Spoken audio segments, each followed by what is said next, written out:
Hi, I'm Nancy O'Neill. Welcome back to our updated or most recent podcast of Detroit Business Hub News.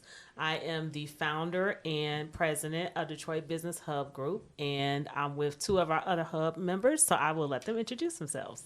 I'm Michael Rizzo, Rizzo, Creative Services Company. We're a marketing and video company out of Royal Oak, Michigan. And I've been a member of the Hub Group since pretty much the beginning. Very proud to be here. Awesome. I'm Sherry Watkins. I am the founder and CEO of Four Dimensions Consulting Group. We are an HR consulting firm specializing in organizational assessments, training and development, consulting, and HR compliance. We're located in Sterling Heights, and I'm actually one of the founding members as well. Okay, great. Great to be here. Great. Well, I'm glad you all were able to join us. We also have a guest today. Her name is Sandirria Harris, and she's the owner and blender of Naturally Yours Hair and Skin.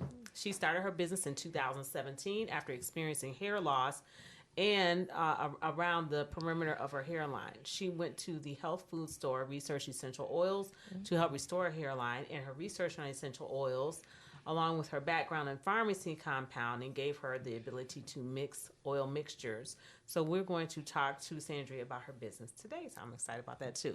Awesome. It does sound fun. Yeah. And it's always good to replace hair. Absolutely. That's falling out around your hairline. Something we have to take care of. Just also wanted to plug our upcoming event next Wednesday, March 11th, from 6 to 8 at ELE Wealth Management. The address is 18700 West 10 Mile Road in Southfield. We're going to be there as Hub Group members, and we're going to talk about how we can benefit your business and help your business grow.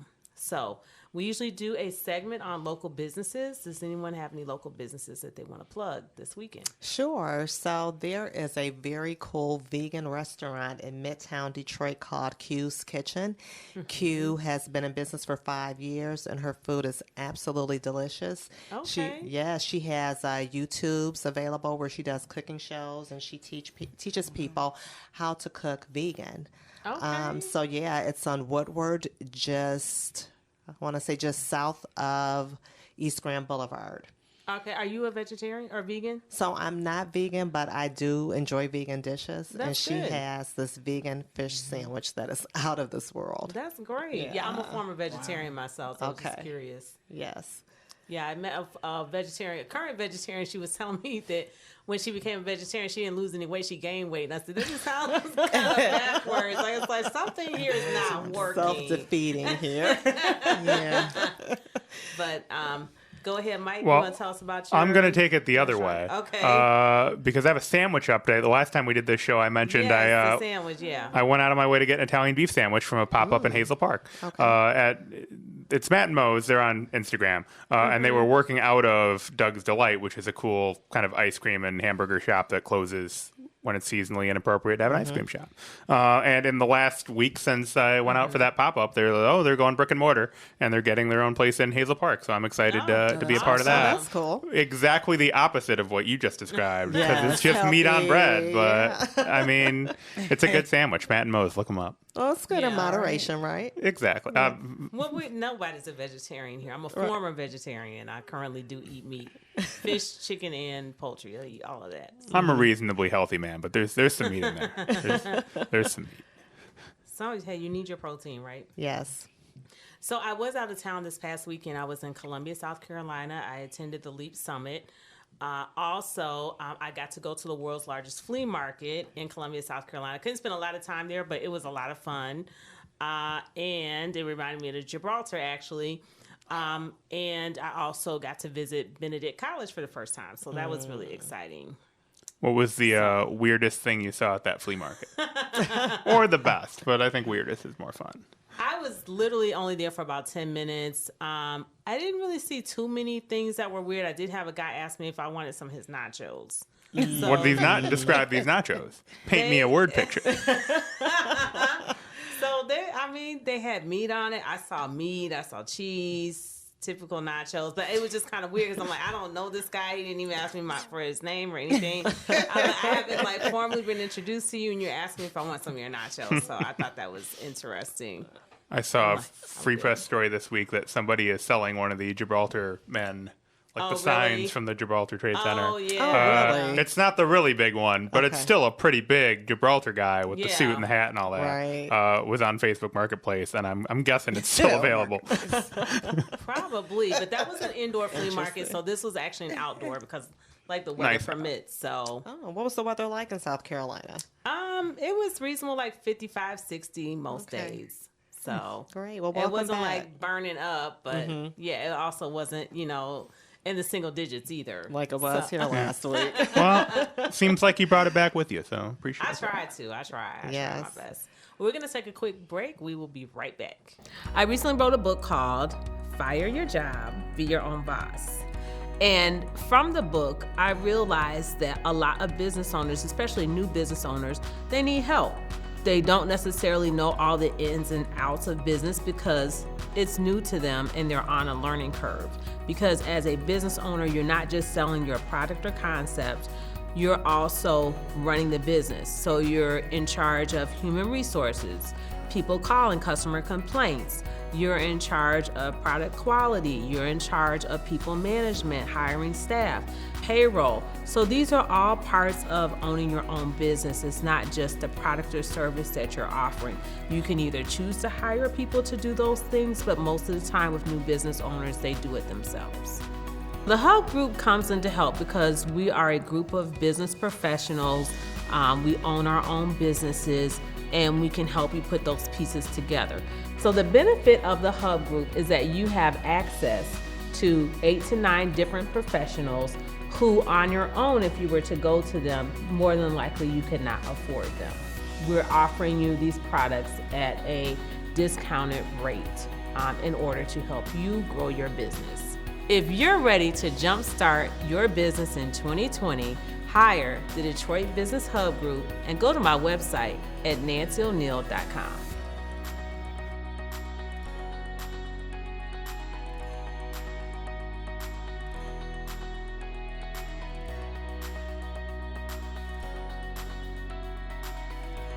Okay, we're back. All right, so let's get started with our questions for the day. First question is, why did the two of you join the Detroit Business Hub Group? Well, I'll go first. I think when we first got started talking about this, I think it's important, especially in my line of work, to recognize that there are different levels of business. And when you're a startup, you need a little bit of help to be able to do things at a level that you might not necessarily be able to afford in cash yields. Right. And I think, especially in getting to know the different members of the Hub Group, we were all kind of willing to work with small businesses and startups to help them kind of get going. Right. And do what they need to do to build their relationships and to become a more established business. Right. Okay. Sherry? Agreed. And when you first came to me about it, I was just really impressed and just, excited about what you wanted to do for startup businesses because, my business started almost 3 years ago, Right. and I didn't know what to do per se. The first person I reached out to was a social media person because I'm thinking about marketing, Right. not thinking about a business plan, the financial side of my business, Right. and what my image was going to be. So outside of my brand, what was my personal image going to be to sell or to share my business with the world? So when you talked to me about it, I was excited and wanted to be a part of it because I knew that I struggled in the beginning. Right. And all new business owners need some direction. Absolutely. And I was like so excited. I think my excitement just bounced off of you because I'm like, Definitely. Sherry just want to do this. She's like, okay. She was kind of hesitant. And she's like, I'm going to get back to you after the holidays. But she's like, okay, I'm on board. But she really didn't understand. It's a little bit of a different type of concept to try to explain to people. So it takes like a couple times to go through it. And I think Mike has some hesitancy too. But once you get the vision, you're like, oh, this is great. I'm on board. But yeah, it does take a minute to try to break it down. It really did. And people. it's actually the conversation I had with you because I know you had been emailing me initially. Right. You got to talk on the phone. You got to talk it Absolutely. through. Yep. Mike, you wanted to Well, say I was just going to commend you personally, Nancy, because we were actually Yes. talking about this right before the show. Is okay. that you are not just one of the most motivated people I know, but you're also one of the best motivators that I know. Oh, and that thank as you. even with this show, as we've gotten and evolved the concept, you'll tell us when you want to do something, and you do a good job of Right. explaining why and how we're going to accomplish it. And so far, everything has gone very well. And that's so true. And she held you accountable too. Yeah. She held you accountable, so Yep. it's great. And for I try. the people you're looking to help, that's the most important thing, is Right, because right. there's a lot of people with a lot of big ideas, but Yeah. it takes a certain level of discipline and nose to the grindstone. You got to do the work. That's so true. Absolutely. Yeah, it's having the idea of the concept. That's just the beginning. Like that's icing on the cake. So when I talked to Sylvia Hubbard about writing this book, she's like, "Well, you're gonna be working hard. Are you ready to do this?" I'm like, "I've been writing for years. I got 2 journalism degrees. I can do this." She's like, "Oh, writing the book is the easy part." So now that I've written the book, I like when she talks about the marketing and everything, Yeah. promotion and everything else related to the book. I was like, now I understand what she's talking about. I was like, I really didn't think I was going to have to work this hard to sell an $8.89. Well, I started out at $6.98. I just dropped the price, but the paperback will be $9.99. So hopefully that'll be at the upcoming reception. Awesome. You can sign one for me on the first edition. Okay, that'll be great. Yes. So tell us why you think new business owners should attend the upcoming March 11th reception, the video debut and red carpet reception. Again, I would say for the same reasons that we've just stated, a lot of new business owners just don't know where to start. And Right. there will be panel discussions. There's going to be 2 separate sessions of panel Yes. discussions where I believe Michael and I are going to be on a panel discussion. You and Ellis Liddell are on one panel, and then Mike and I are in a second panel. Absolutely. And we will be sharing information about how to get started and in our own expertise. And then the audience will have an opportunity to ask us questions, and you're getting free information that night. Absolutely. So I think it's critical for any new business owner who's unsure about what they should be doing and what direction they should go in, they should attend. Right. And if they want more information about the Hub Group to find even more of what we're about, Absolutely. then come check us out. You can interview us. Yeah, I think we've got a really diverse areas of expertise that you're going to be represented on the 11th. And I think everybody should jump in and get started with a business plan, but the steps before that to get to know us and to get just a small sense of the level of Exactly. expertise that you're going to get, either with the base package or even dealing with the whole group. Right. There is a lot of intelligence and a lot of expertise in one room, and it's going to be an easy way to come out, have a little free food, and Right. Of spend course. some ears. Yes. And you can do some networking too with other like-minded people and other business owners. So it's like if you're not busy that night, you don't really have anything to lose. It's like a win-win situation to me. So Absolutely. And I would just say to bring a friend too, even Right. if you are the person who's coming to the event to gain the information, bring a Right. friend. They may know someone who needs the same type of assistance that they need. absolutely. Okay. All right. Tell us, why do you think new business owners need a coach when they're first starting out? Or I would say like more so like in the first 5 years of business, why do they need a coach? Because you don't know what you don't know. We circle back to that a lot here because anybody who is an entrepreneur who gets out to solve the problem that they want to solve understands, hopefully, at the very least, the thing that they care about. But you Right. don't understand everything else in the world that you need to know about running a business. Yeah. I don't. Even having been relatively successful at what I do, you need to look to professionals who can help you with some of the basics. And at least, I hate to use the analogy, but get some training wheels and just be able to know that someone's got your back while you're getting Right. going. And then hopefully, as you get to be more established, as you get to have cash flow and get to fire your job, Right. name of a great book, Exactly. then you've hopefully laid that groundwork and you're ready to roll. Okay. And if I could just add to that, Go ahead. I hired a business coach because I'm looking at my business model again, and I'm learning that the business model that I started with doesn't necessarily make sense across the board. Right. So I need someone to just help me flush those ideas out and make sense out of the business model. Does my business model align with my revenue flow that I'm planning for my business? Right. So when looking at that, you need to make sure that you're targeting the right audience. Can your audience afford the services that you're providing, or are your prices Absolutely. too high for the services Right. that you're providing? So having someone to coach you along and help you flush those ideas out is just critical. It's so invaluable. Yeah, and you've grown in your business and personally in 3 years. Absolutely. So what you first started out with, now you're looking at it, it's like, I can't believe I wrote this 3 years ago. Exactly. But you've got 3 years of experience under your belt that you didn't have before. So you're Correct. getting to learn your ideal customer more. You're learning your ideal customer base. So yeah, you know, kudos to you that you got to the point where you realize I need someone to hold me accountable. Absolutely. So And that's the there's- only way your business is going to grow most of the time. There's 6 words in business that can put you out of business. We've always done it this way. Yes. Absolutely. Isn't that what goodness. was at Best Buy? No, Circuit City. That's what they said years ago. And people can say, hey, technology is changing. People are going online. They're going virtual. And Circuit City did not listen. They are out of business today. Same with Toys Blockbuster R Video. Us. Yep. Toys R Us. Yeah. It's the same. And I'm surprised you can still go into a Best Buy today. And the reason Yeah. is because they were smart. And they pivoted some things, and that's why there's a little Apple store inside the Best Buy. Right. And some That's other things right. that they were smart about. They got a big footprint. And I was using them as the Amazon showroom for the longest time. Yeah. But they've been smart about it. And And they they've- sell other things like appliances. They sell other Yeah. things than just electronics. Oh, yeah. So they're, I think, because of the volume of things that they do sell, they're able to stay afloat. But I would not be surprised if they're struggling right now. No, I think they're doing pretty well. And I think That's it's it. because they've been conscious of market forces and have been more adjustable than the Circuit Cities of the world. Yeah. Strategic positioning is very important in the marketplace. Yes, and I would say another surplus to their business too is their Geek Squad. Geek Oh, yeah. Squad. You can go there and have your laptop or your computer service. So Right. that's another bonus for them where they're gaining some A lot of service. traction. Absolutely. Yeah, that's important. All right. So yeah, coaching is important. Having that person hold you accountable is important. Why is planning necessary as a new business owner? Well, you've heard of the old mantra: if you don't plan, well, how is it? If you fail Don't to plan, you plan to fail. Correct.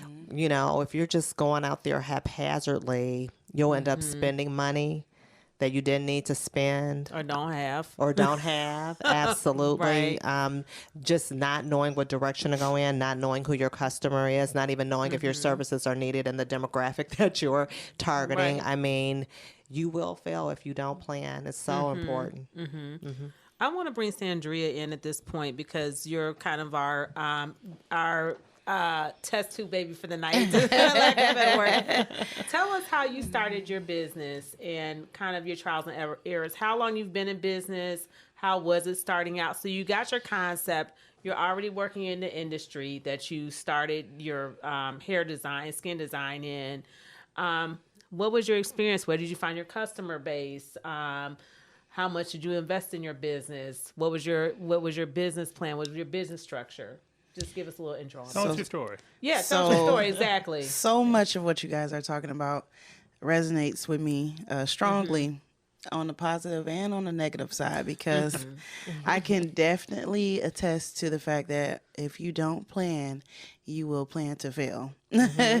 And also, I'm kind of still in the training wheel stage. I think what some new entrepreneurs don't understand is sometimes the training wheel stage is longer than you may expect.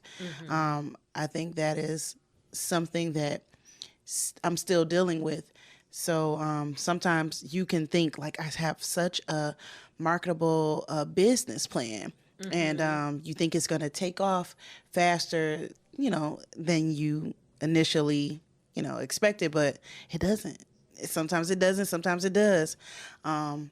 Sometimes you want support from those and then those you don't. But I found being a new business owner that sometimes the support comes from those you don't know faster than those you do know. That's And true. Nobody's going anywhere without a support system. Right. Right now, you Absolutely. need people behind you so that one day you can have people below you, but you're never doing Yeah. anything alone. Absolutely. Absolutely. So initially, when I started out, it was just I was making just hair mixtures for severe hair loss or thinning hair. That was the initial thing that I made. And I made it for myself. And then I'm telling coworkers about it. And then they're like, oh, I want to try it. So then I started making batches. And so it went to, okay, I've made like 10 at a time. Now, okay, a couple of my friends want to try it. In those moments, I got verbal testimonials. And that's what encouraged me to expand it and continue on. And then as you make hair oils, people are like, oh, my skin is this. You're just telling them about your hair oils. And then they're like, but do you have something for skin? And then it's like, no, I don't. But then there was a constant push. So I then ventured off into having skin mixtures. I started out with 3 skin mixtures, and I had initially 4 hair oils. The 3 skin mixtures didn't work out. So early on, like the first year or so, I realized what was selling and what wasn't. And I have it narrowed down now to 4 hair oils, a scalp treatment spray, and 1 skin mixture, which is kind of my bread and butter. And I expanded. My most recent product is my beard oil for guys, of course.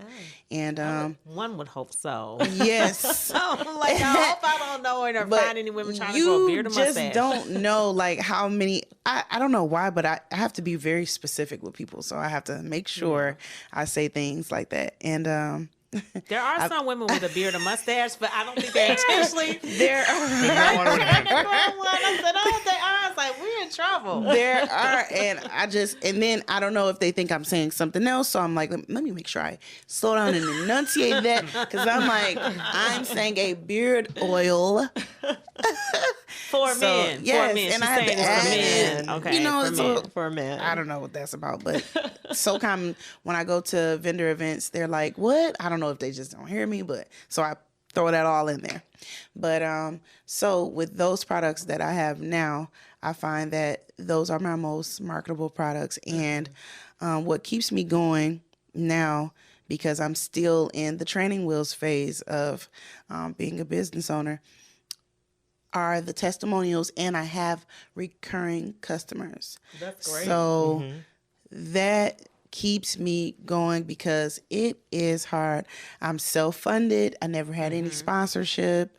I've never had any, I think I've had my own personal loan, business loan that I took out before, and it was just a drop in the bucket as to the expenses that you incur on your own trying to maintain a business, because supplies for all natural ingredient products, it's more expensive. It's very expensive.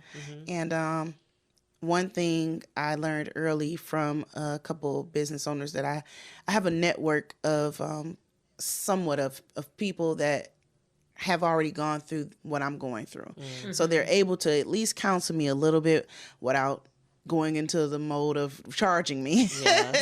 So, because I know they call it free game, but they don't tell you too much without, you know, just enough. But I have learned that one thing you can be unwavering on is your prices. Like once I determine my prices, that is that. And it's very hard for some people to deal with that fact, but I've learned you have to go to those who will pay. Yes. Absolutely. Absolutely. And kind of say, okay, thank you anyway, to those who won't. And that's important. You need to know your worth and not devalue yourself. And you just keep reaching and keep going until you find your target market. So that's great. Kudos to you. Yeah. Yes. If anything, raise your prices. I'm Sight telling unseen, you. whatever you're selling for, you probably need to charge slightly Most more. likely I do, because I try to like look at other businesses and see what they're doing with just product placement, imaging, you know, just like the visuals. And I do sometimes look at their prices, and I will say for quantity and size of certain things, there are some brands that you can find. Like I have a eczema mixture that for my 1 pound jar is like $45. That would be like probably $65 somewhere else, or $70. So you know, so get yourself to 55. Well, I think sometimes you do kind of have. Well, in my opinion, you do want to come in a little bit below. Until you get that branding. Correct. Once you have your branding, you can really charge however you want, however much people are willing to pay, you know, based on supply and demand. But I think until you really get your name out there and get known, you do have to charge a little bit less, because people don't know who you are. That you don't have that name brand recognition. And that's what it comes down to a lot of the times. Like a lot of people, they don't know who Detroit Business Hub Group is. We only been around since December. So we're really new. But word is spreading quickly. I did want to say, like, have you, like, I'm looking at the honey pot. Because a few months ago, I had never heard of the honey pot. And I was like, and I know you're familiar with the brand. I was like, what is this? And then all of a sudden, this woman just blew up. She's African American. She has all natural hygiene products for women. And I think she got picked up by like Target or Walmart. I want to talk on this so bad. And she's got her own commercial now with Walmart. And she's talking about how she got started, how she's just humble. Yes, she has a commercial. Yeah. That's how I didn't know she had a commercial. I gotta tell you. Who is this? So I would say women like that, women like the owner of LST. So these women who are just out there, and I mean, I know with LST, I know she's local because she's spoken at Women Who Inspire before, but these are just everyday people, and they just they were connected to the right people, or they met the right people. They had a marketing strategy, they had a plan in place, they had a dream in place, and they just literally just blew up overnight. There's two things as a consumer I love to tell the story about. So years ago, about 10 years ago, there was a product, because I'm big on like hair and beauty. So there was a product that I used to order from like Atlanta when I used to get my hair done. And it was like this solution that you put on your hair to protect it from weave styles or whatever. So I was ordering it from Atlanta. It was the only company that I knew at the time that made it. And it allowed like the weave and the glue of the weave to not touch your hair and everything. Right. Now, let's say 5 years ago, it's all over the place. It's all over the place. And now there's like 3 companies making it. And I used to special order this from down south, and my hairdresser was using it at the time. Now, go into Honey Pot owner.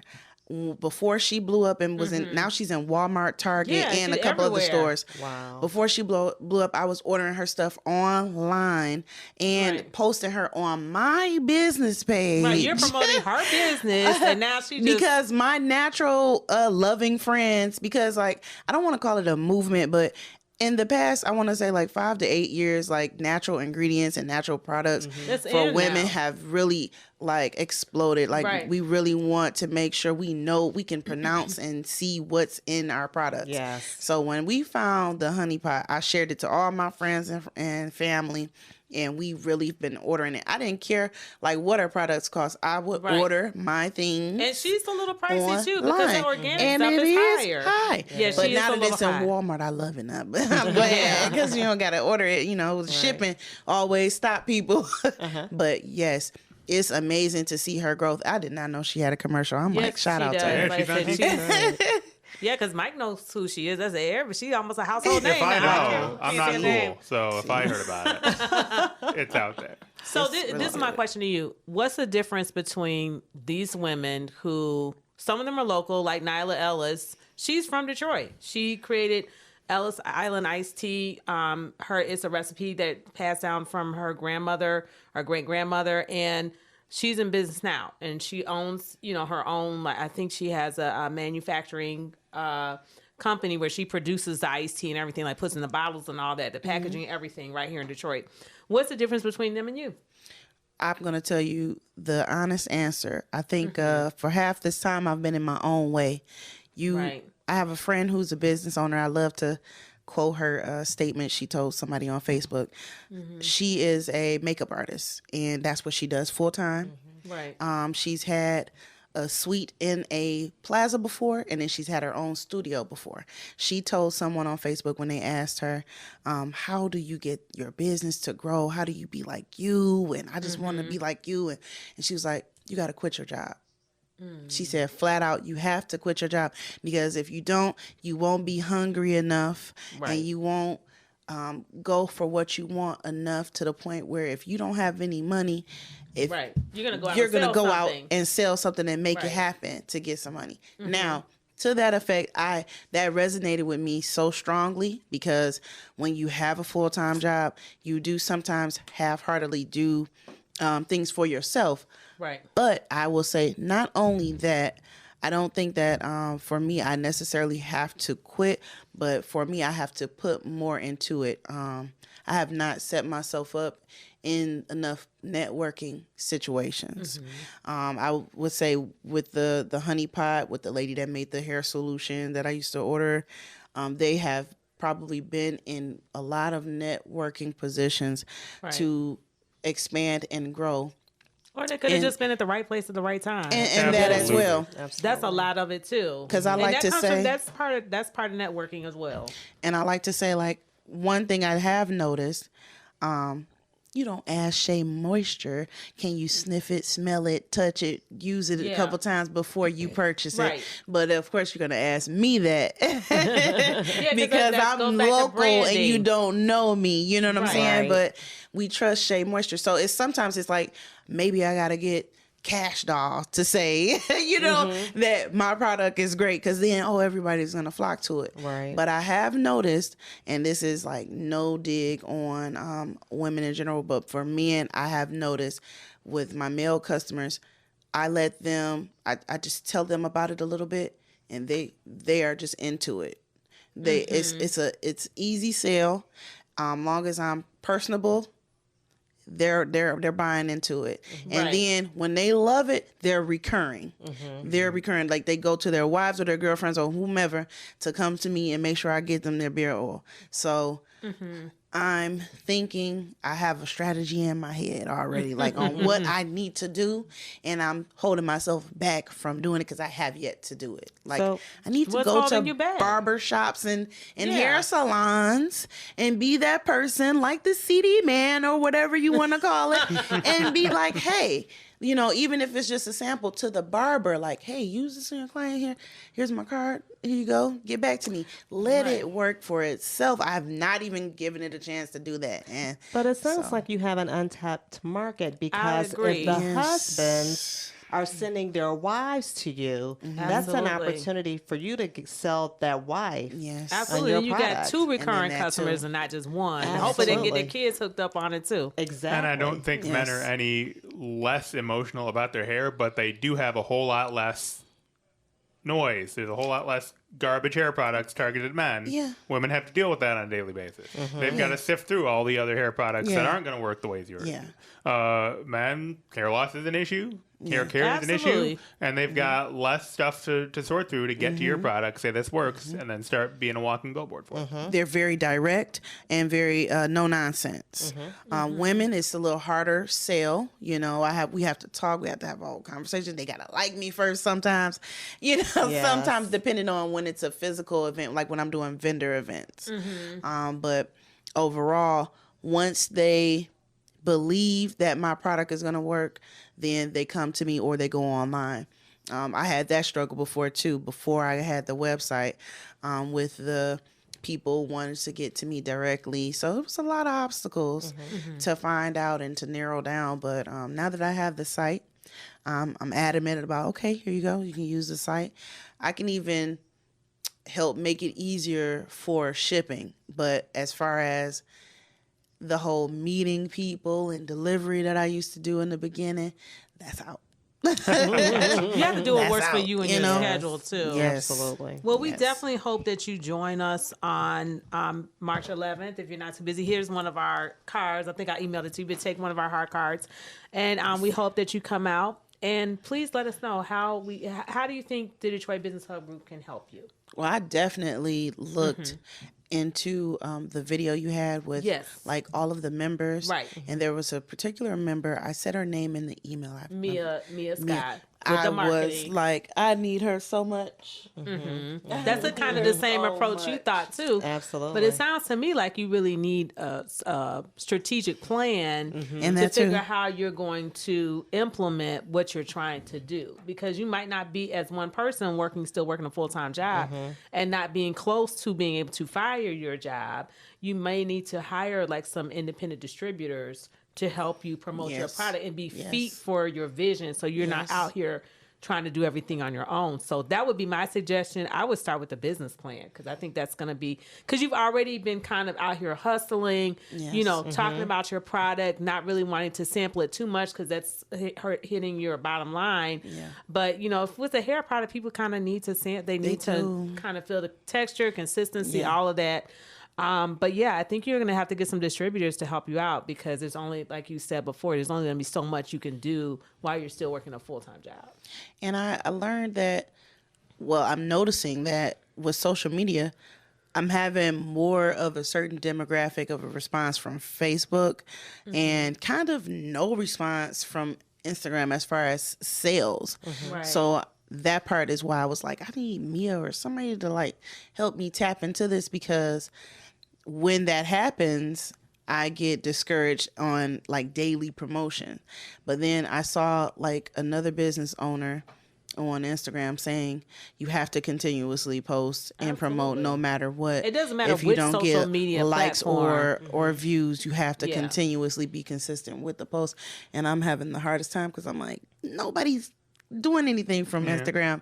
Facebook is like where the business comes from, or at least the inquiries come from. So, and that's fine too. And I would just say, you know, I like Facebook and Twitter. So all of us have our own like specific social media platform that we like to use, but it's not saying don't exclude the other ones. I was to the point where I never really used Instagram. And then I remember Dale Grant was saying, hey, I get most of my business from Instagram, and he's an accountant. And so you just have to find your special niche, but it doesn't mean you ignore the other social media platforms. It's just you might want to ramp one over the other ones, or you can use, they've got programs out here too where you can just put that one blog post in and it sends it to multiple social media platforms. And I do have that connected, but as a consumer too, especially in the past 6 months, Instagram has made me buy at least 4 different things in the past 6 months.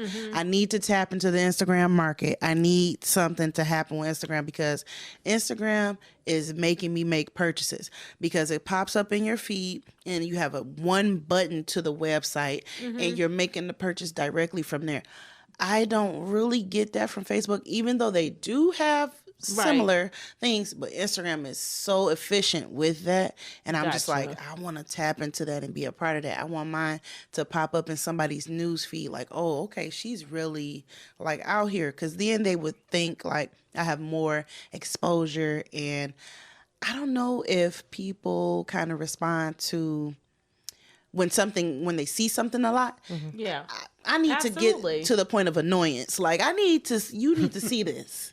Because I used to be afraid to be annoying, you know, and to bother people with it. But I need it to be in your face and visual. Like when you open up your app, oh wow, her oil. Let me try this oil. Click on it. I keep seeing this. Yes, because that's what I've been doing. They're just gonna keep sending. You're gonna keep getting more of those. 4 things like from Instagram, just because I'm like, okay, let me see what this is about, and went to YouTube, researched it. So I'm like, let's do this. I have to tap into that. Well, Mia should be there on the 11th. So yeah, she can definitely help you with a marketing plan. I think you have a good product. I told you I wanted to try your product. Yes, I brought it actually. I'm going to take care of that don't this give samples week. to everybody, but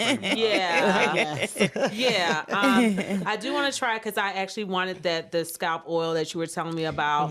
And I think people, they have to. This is something that Ellis Liddell told me. They buy you before they buy your product or service. And so I know when I first met Drea, which was pretty recently, it's like it's the connection. And I was like, I just wanted to, like you said, with supporting me, you were so like, positive energy, it spreads quickly. It sure does. And so Sherry got excited because I was sharing her the vision with Detroit Business Hub Group, and I got her excited. Then when I met Drea, she just has such a warm spirit about her, and I was like, I just want to support you, period, because I like your spirit. But then I was like, I feel like you have a good product to offer as well. So I want to definitely check it out.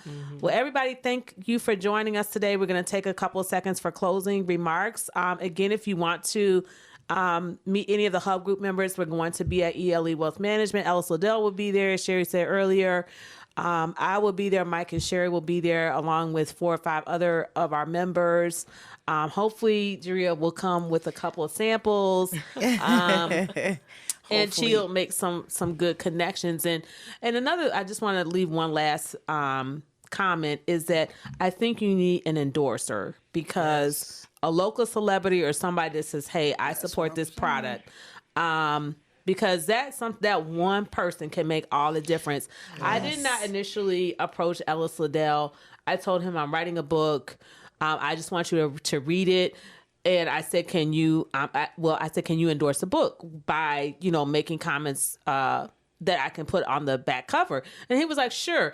And then when I shared my vision about the Hub group, he was on board with that. And it's kind of like just snowball since then. So sometimes it's just that relationship that you have or someone who knows someone else. But I have a few contacts with people who have some name recognition in the local area, at least that could really help your business. So I will be passing those names over to you as well. Thank you so much. I 1000% agree. Yeah. So we're going to hopefully see you on the 11th and continue to, help you promote and market your business. Thank you. Closing comments? Thanks, everybody. Yeah, thanks for having me great. here. Yep, it was great. Yeah. This